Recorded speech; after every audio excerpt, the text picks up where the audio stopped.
Hello everyone, welcome back to my another mini blog.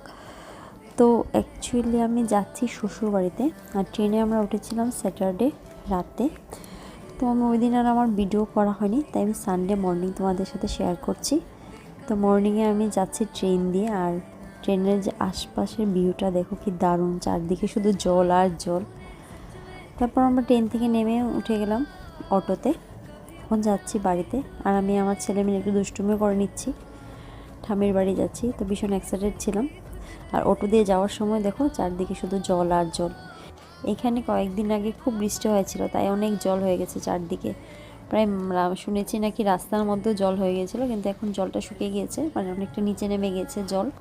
চারপাশে জল দেখতে দেখতে আমি ফাইনালি চলে আসলাম শ্বশুরবাড়ির রাস্তায়। তো বাড়ি যাওয়ার পর আমার ভিডিওটা করা হয়নি। আর আজকে ব্লগটা কীরকম লাগলো প্লিজ আমাকে কমেন্ট করে জানিও।